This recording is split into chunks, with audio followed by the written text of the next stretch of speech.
Imaginez un instant, vous êtes coincé, seul, au fond d'un canyon complètement isolé, face à un choix que personne, jamais, ne devrait avoir à faire. Eh bien ça, ce n'est pas le scénario d'un film d'horreur.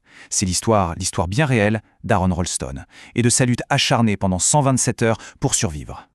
Alors, faut bien comprendre, avant ce jour-là, Aaron Ralston, c'était pas le randonneur du dimanche, non, c'était un ingénieur brillant, un athlète de haut niveau. Son truc à lui, c'était les sommets les plus dingues, les plus inaccessibles. Son objectif, c'était d'être le premier à gravir, en solo et en plein hiver, les 53 géants du Colorado. C'était un homme qui, non seulement cherchait le danger, mais qui pensait le maîtriser. Du moins, c'est ce qu'il croyait.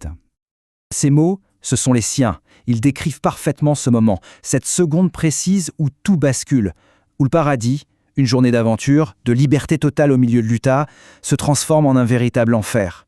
Un piège de pierre. Ce moment, c'est le point de départ de son cauchemar. Mais alors comment un expert comme lui a-t-il pu se retrouver dans une situation pareille? Eh bien tout commence par une seule et unique erreur. Une erreur que beaucoup qualifieraient d'impardonnable pour un aventurier de ce niveau. On est le samedi 26 avril 2003. Le décor, c'est Blue John Canyon. Imaginez un labyrinthe de roches rouges, perdu au cœur du désert de l'Utah. Un endroit d'une beauté sauvage, mais incroyablement trompeuse, à des heures de toute civilisation. Le lieu parfait pour une grande aventure, ou pour une tragédie silencieuse. Et là voilà, cette fameuse erreur, la règle numéro 1 de n'importe quel aventurier, même le plus débutant, toujours dire où on va. Mais Aaron, sans doute par excès de confiance, a zappé cette étape. Personne n'était au courant, ni sa famille, ni ses amis, personne. Il était devenu un fantôme dans le désert. Et à cause de ça, un simple accident venait de se transformer en une probable condamnation à mort. Il descend dans une faille étroite. Un appui, un geste anodin. Et là, le rocher qu'il pensait aussi solide que le monde bascule. 360 kilos de pierre lui tombent dessus. Le son, un craquement sourd. Sa main droite est pulvérisée contre la paroi. Le piège vient de se refermer, en une fraction de seconde. Il est seul, prisonnier d'une force inimaginable. La douleur, elle est fulgurante, absolue, bien au-delà de tout ce qu'il avait pu imaginer. Et c'est là que le véritable ennemi fait son apparition. Le temps. Le compte à rebours est lancé. 127 heures. Plus de 5 jours où chaque seconde qui passe est une lutte. Une lutte contre la douleur, la soif, le froid et surtout le désespoir le plus total. Son esprit d'ingénieur, très rationnel, prend le dessus. Il fait l'inventaire de ce qu'il a. Et le résultat, c'est presque une blague. Une blague tragique. À peine plus d'une petite bouteille d'eau, 2 burritos, quelques chocolats. De quoi tenir pour une rando, oui, mais pas pour une séquestration. Et son seul espoir de s'en sortir, un petit couteau multifonction bas de gamme. La prise de conscience est brutale. Il est piégé, et ses ressources sont quasi nulles. Les jours qui suivent ne sont qu'une suite d'échecs. Son cerveau d'ingénieur tourne à plein régime. Il essaie de gratter la pierre, mais la roche est bien plus dure que l'acier de sa lame.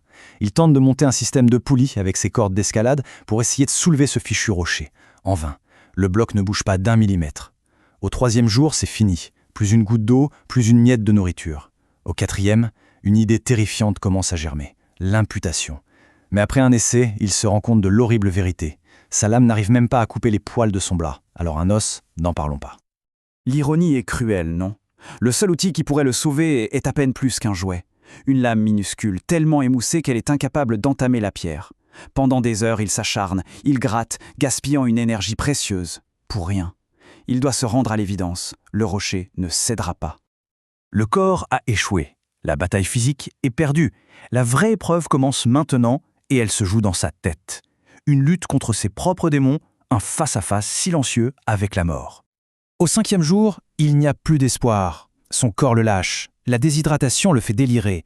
Il accepte sa faim. Dans un dernier geste de lucidité, il prend son couteau inutile et il s'en sert pour graver. Sur la paroi du canyon, sa future pierre tombale, il inscrit son nom et ses dates. C'est le point final, l'acceptation de la défaite. Mais il lui reste une dernière chose, un dernier lien avec le monde, sa caméra vidéo. Alors il commence à enregistrer, des messages d'adieu pour sa famille. Et c'est là qu'un truc incroyable se produit. En se préparant à mourir, il trouve une raison de vivre. Chaque mot qu'il prononce pour ses proches, c'est un fil qui le rattache à l'humanité, à l'amour. Cette petite caméra devient sa bouée de sauvetage. Et puis, au cœur de son agonie, une image lui apparaît. Une hallucination, une vision, difficile à dire. Il se voit, des années plus tard, il joue avec un petit garçon. C'est son fils. Et dans cette vision, il lui manque le bras droit. Ce n'est pas une vision de mort. C'est une promesse de vie, un message. La question n'est plus de savoir s'il va mourir, mais comment il va survivre. Cette vision change tout. Son esprit d'ingénieur se réveille d'un coup. Il a attaqué le problème sous le mauvais angle depuis le début. L'idée, ce n'est pas de couper l'os avec sa lame ridicule. L'idée, c'est de le casser. D'utiliser la physique, la force brute, transformer son propre corps en levier et le rocher en enclume. Et d'un coup, l'impossible devient possible.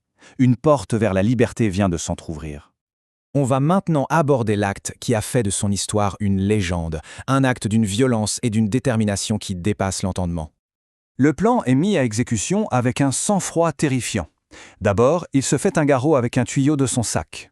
Ensuite, il se lance. Il utilise son propre corps comme une arme contre lui-même. Un choc violent, un craquement sinistre, puis un deuxième. Les deux os de son avant-bras cèdent. Il racontera plus tard avoir souri à ce moment-là. Le plus dur est fait. Reste l'acte final, disséquer son propre membre avec sa lame émoussée, en coupant la peau, les muscles, les nerfs, un par un. 1 heure. Rendez-vous compte. 60 minutes. 3600 secondes de douleur inimaginable, de concentration surhumaine. 1 heure entière passée à déconstruire son propre corps, non pas par folie, mais poussé par une volonté de vivre plus forte que tout. Le voilà libre du rocher, mais il n'est pas encore sauvé, loin de là. L'épreuve ultime commence maintenant. Il perd énormément de sang, il est au bord de l'évanouissement, mais il doit puiser dans ses toutes dernières réserves.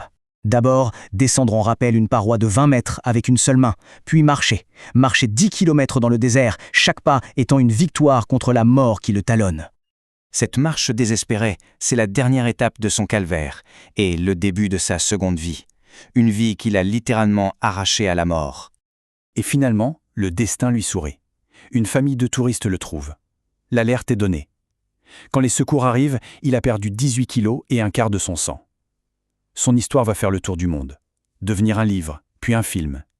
Mais le plus incroyable, ce n'est pas ça. Le plus fou, c'est qu'Aaron n'a pas tourné le dos à la montagne. Au contraire, il y est retourné pour finir son rêve, comme pour prouver que le rocher n'avait pas pris son bras, mais qu'il avait libéré son esprit. Cette phrase de lui, elle résume tout. Ce rocher n'a pas été sa fin, ça a été son commencement. Il lui a révélé une force intérieure qu'il ne soupçonnait même pas. Et c'est ça, son message universel. On a tous des rochers dans nos vies, des obstacles qui nous semblent insurmontables. La vraie question, c'est de savoir ce qu'on va en faire. Et la prophétie, elle s'est réalisée. Cette vision, née dans le délire, qui lui a donné la force de faire l'impensable, eh bien c'est devenu sa réalité. Aujourd'hui, Aaron Ralston est père. L'avenir pour lequel il s'est tant battu est là, bien réel.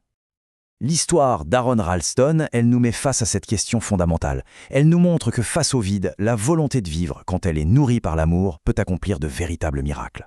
Et elle nous laisse avec cette pensée, au fond de nous, quelles sont les réserves de courage qu'on ignore et qui n'attendent que leur propre rocher pour se révéler.